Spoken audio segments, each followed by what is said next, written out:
तो केमिस्ट्री में मेरा 100 परसेंटाइल है, लेकिन सरप्राइजिंगली इसमें पूरा पूरी एनसीईआरटी बेस्ड है। 11 से ही मैं पीडब्ल्यू का कोचिंग ले रहा हूँ। फादर का और मदर का क्या क्या रिएक्शन था? हाँ, दोनों ही बहुत ही खुश थे। बस, और कुछ नहीं बोले? नहीं, इतना ही। एडवांस में बेटा मुझे टॉप 10 में भी दिखाई दे सकते हो आप, बहुत अच्छा आपके अंदर पोटेंशियल है, पीडब्ल्यू है तो आई थिंक मुमकिन है। यस सर, मुमकिन है।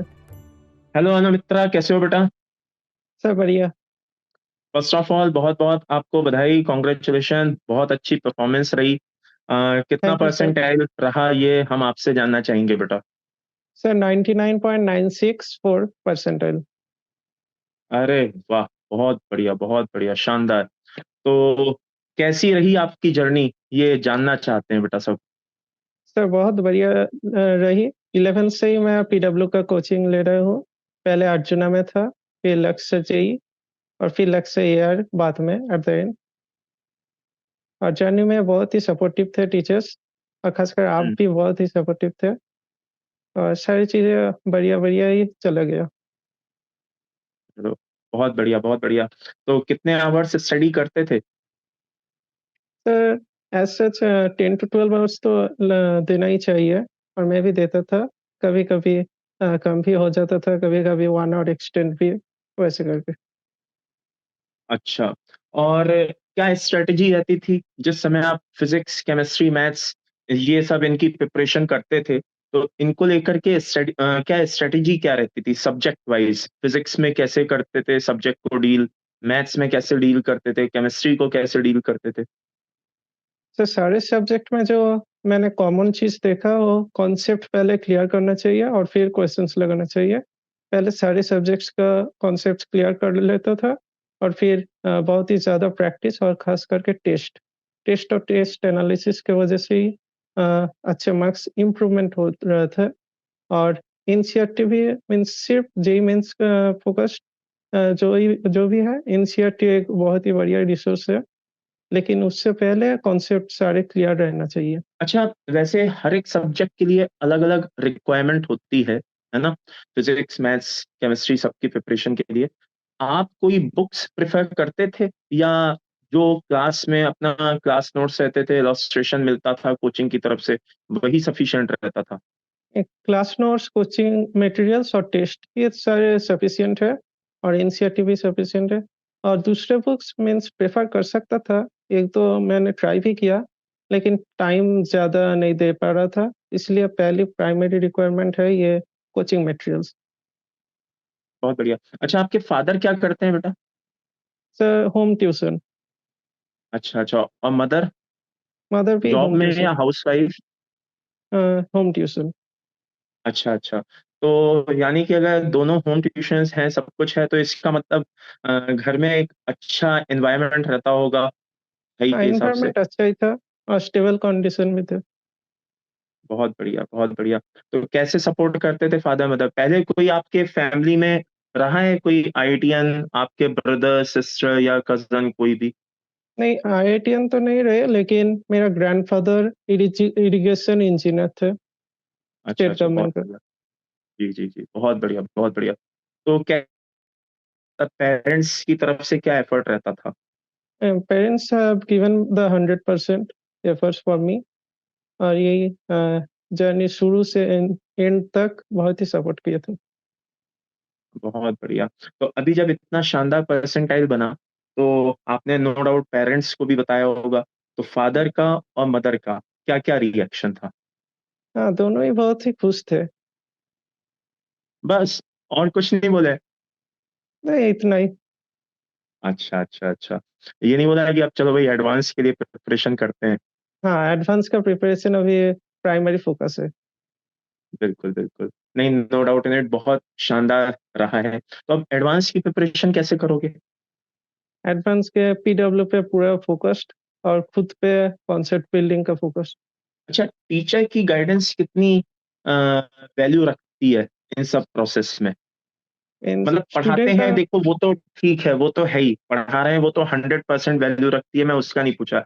लेकिन हम लोग क्या होता है ना, टाइम टू टाइम कभी बहुत ज्यादा सॉफ्ट हो जाते हैं, कभी हम लोग रूड भी हो जाते हैं। तो ओवरऑल ये सब चीजें कितना मैटर करती हैं? ये भी बहुत मैटर कर रही है। कभी-कभी जैसे आउट ऑफ द ट्रैक जब चला जाता है कोई टीचर्स का वही रिएक्शन सबसे ज़्यादा हेल्प करते थे। तो किस चीज़ से आप कभी कोई ऐसे टीचर्स के कोई स्टेटमेंट रहे किसी भी टीचर के, जिनसे आप बहुत ज़्यादा मोटिवेट फ़ील किया हो आपने? नहीं, एक-एक लाइन ही मेरे लिए मोटिवेशन थे।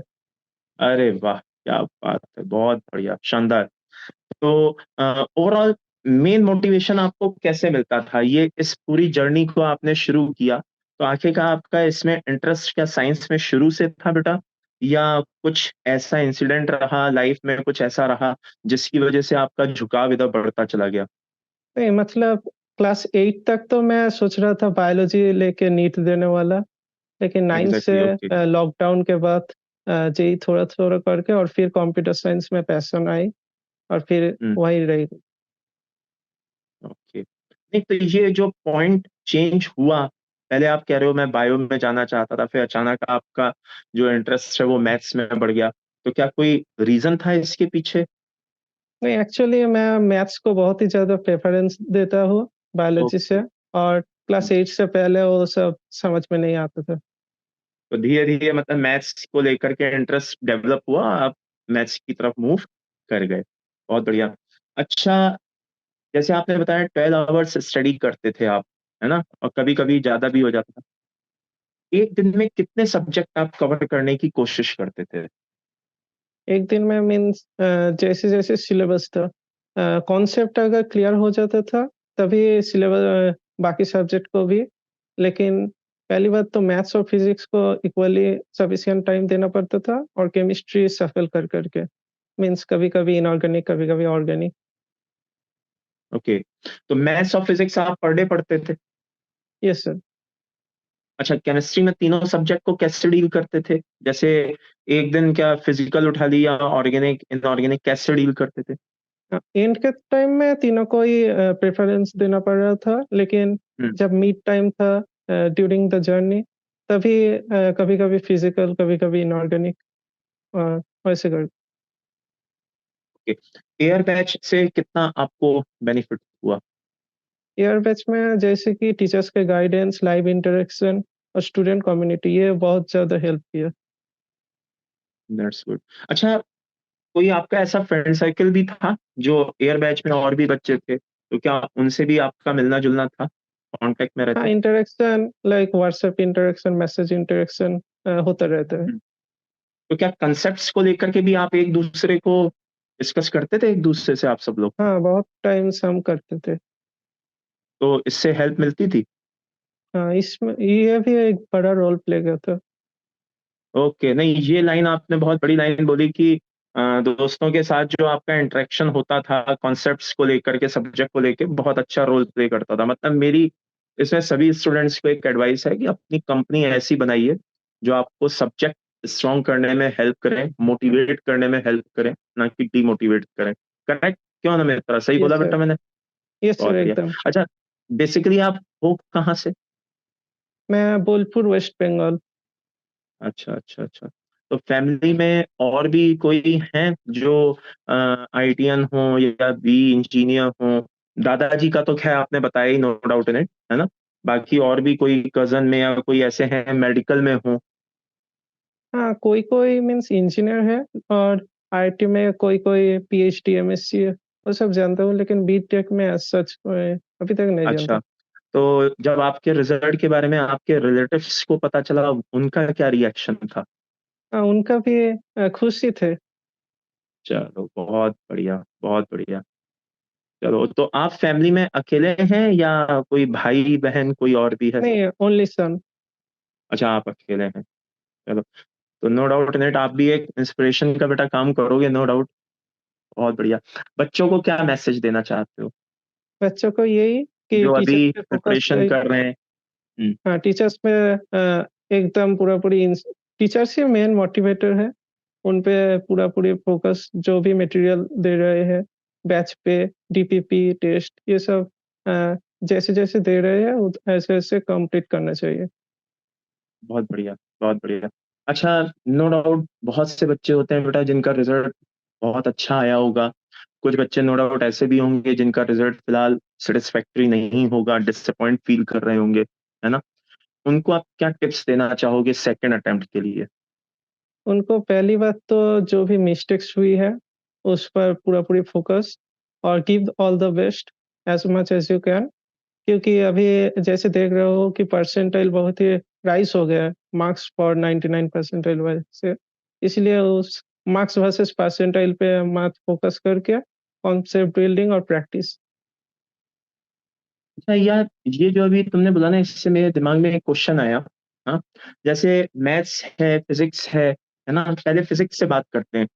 फिजिक्स में क्या कोई ऐसे चैप्टर्स फील हुए जिनका वेटेज ज्यादा रहा हो, जो अ, करके जाना बनता है? हाँ, ये मैं कुछ-कुछ उन चैप्टर्स बच्चों के लिए कह रहा हूँ, ये मैं उन बच्चों के लिए जानना चाहता हूँ जिन बच्चों की अभी जर्नी फिलहाल अभी भी चालू है। वो सेकंड अटेम्प्ट देना उनके लिए जरूरी है, क्योंकि वो फर्स्ट अटेम्प्ट में उतना बेस्ट नहीं कर पाए। तो मैं चाह रहा हूँ थोड़ा उनको भी एक हेल्प मिल जाए। क्या कोई ऐसे टॉपिक्स आपको फील आए कि यार इनका वेटेज बहुत ज्यादा है, इनको पढ़ के जाना जरूरी है? सबसे पहले फिजिक्स की बात करते हैं। फिज़िक्स में मेरा भी जो गलती था, कुछ क्वेश्चंस डायरेक्टली एनसीईआरटी बेस्ड था और लाइन से आ गया था, इसलिए मुझे एक स्किप भी करना पड़ा था। इसलिए फिज़िक्स एनसीईआरटी भी थोड़ा-सा इम्पोर्टेंट हो रहा है हम्म। और हम्म। विथ शिफ्ट डिफरेंट क्वेश्चंस आ रहे हैं, इसलिए एज़ सच कोई एग्ज़ैक्ट चैप्टर नहीं दिखा। अच्छा, मैथ्स में क्या फील आया? मैथ्स में पिछले साल के कंपैरिज़न ईज़ी आया, इसलिए थोड़ा-सा प्रैक्टिस करना बहुत ही ज़रूरत है। What about chemistry? तो केमिस्ट्री में मेरा 100 परसेंटाइल है, लेकिन सरप्राइज़िंगली इसमें पूरा-पूरी एनसीईआरटी बेस्ड है और ईज़ी क्वेश्चंस भी आए थे इस बार। इसलिए ऑर्गेनिक पे ज़्यादा फ़ोकस रखना चाहिए, ऑर्गेनिक और इनऑर्गेनिक एनसीईआरटी खास करके और फिज़िकल इंटीजर में है, इसलिए स्किप करना भी चाहिए तो हो सकता है क्योंकि कैलकुलेशंस बहुत ही लेंदी आ जाते हैं कभी-कभी। अच्छा, इस बार मैंने जैसा सुना मेंस में काफ़ी इनॉर्गेनिक के क्वेश्चंस बहुत ज़्यादा आए। क्या कोई ऐसा भी रहा, मतलब टॉपिक पर्टिकुलर कोई ऐसा टॉपिक फ़ील आया कि यार ये वाला इनॉर्गेनिक का टॉपिक करके जाना ही जाना है? हाँ, ब्लॉक केमिस्ट्री, केमिकल बॉन्डिंग ये तो जैसे कि ब्लॉक केमिस्ट्री भी बहुत ही ज़्यादा डिलीटेड है, लेकिन डी एंड एफ ब्लॉक से कुछ क्वेश्चन्स आए थे। हुँ, हुँ। अच्छा, एक चलते-चलते सिर्फ़ आखिरी क्वेश्चन पूछ रहा हूँ, लास्ट एंड फाइनल, हाँ? इनॉर्गेनिक को लेकर के बच्चों के मन में, जैसा मैं तुम लोगों को भी बताता ही हूँ, काफ़ी एक नेगेटिव परसेप्शन होता है, यार याद रखना है, थ्योरी है, ये है, वो है। हाँ, तो इसको कैसे आपने पूरे साल डील किया? इसको रेगुलरली रिवाइज़ बहुत ही ज़्यादा ज़रूरत है। ड्यूरिंग जर्नी उतना ज़्यादा जितना नहीं है, लेकिन लास्ट मंथ में बहुत ही ज़्यादा रिवाइज़ करना चाहिए क्योंकि अ, मैथ्स में जैसे एक क्वेश्चन को 2 मिनट मिनिमल कभी-कभी लग जाता है, इनऑर्गेनिक में वो 2-3 सेकंड में भी हो जाता है। एग्ज़ैक्टली, तो उससे मार्क्स मिलना आसान हो जाता है, बिल्कुल। Yes sir. सही है, यही मैं भी क्लास में बच्चों को बोलता हूँ भाई, कि 15 सेकंड में भी क्वेश्चन सॉल्व हो सकता है अगर आप अच्छे से पढ़ के गए हैं, तो। और इस बार आई थिंक इसका केमिस्ट्री में शायद बच्चों को बहुत बेनिफिट मिला भी है। सॉल्ट के यस सर। बारे में क्या राय है? सॉल्ट एनालिसिस के बारे में? सॉल्ट एनालिसिस मेरे शिफ्ट में खास करके नहीं दिखा, लेकिन कुछ शिफ्ट में आए थे, मैंने नोटिस किया था। इसलिए वो भी एक इम्पोर्टेंट चैप्टर है क्योंकि पी ब्लॉक का बहुत सारे पार्ट्स डिलीटेड है, एच ब्लॉक भी हुँ, डिलीटेड है उसलिए। हुँ, हुँ। तो मेंस में थोड़ा इम्पोर्टेंस रखता है। यस चलिए, सर। बहुत बढ़िया अनुमित्रा, तो अब एडवांस की प्रिपरेशन में आप लग गए होंगे आई थिंक। Yes sir. चलिए, तो मैं उम्मीद करता हूँ कि आप, मैं ये नहीं कह रहा कि आप टॉप 100, मैं तो मान के चलता हूँ कि आने वाले समय में एडवांस में बेटा मुझे टॉप 10 में भी दिखाई दे सकते हो आप। बहुत अच्छा आपके अंदर पोटेंशियल है, जैसा मैंने जब एयर बैच में मैं आप लोगों को पढ़ा रहा था, आप हैं, कृष्णा है, बहुत से ऐसे कुछ बच्चे हैं जिनमें मुझे बहुत ज्यादा पोटेंशियल दिखाई देता है। सुशांत अल्टीमेट, ठीक है, चाहे वो आपके दूसरे प्रयास बैच के हों, चाहे लक्ष्य बैच के हों, बहुत से ऐसे बच्चे हैं जिनमें मुझे बहुत ज़्यादा बहुत अच्छा पोटेंशियल दिखाई देता है, and no doubt in it उन्होंने बहुत ही अच्छा परफॉर्मेंस शो किया है अपने। सुशांत हो गया, विनायक हो गया, ऐसे बहुत सारे बच्चे हैं, आप हो गए। हाँ, तो मैं बस यही कहूंगा कि अपनी इस परफॉर्मेंस को जारी रखना है, ध्यान रखना, अभी मंजिल आना बाकी है। हमारा मेन टारगेट जो है, मेन लक्ष्य जो है, वो क्या है बेटा? एडवांस है। ओके, तो एडवांस को हमें बहुत अच्छे से क्रैक करना है, टॉप 10 रैंक में हमें ला करके अपने आप को दिखाना है। क्लियर है? तो यस सर। भाई अगर अपना ये पीडब्ल्यू है तो आई थिंक मुमकिन है। यस सर, मुमकिन है। चलो बहुत बढ़िया बेटा। तो wish you good luck, all the best, take care, bye bye. Thank you sir.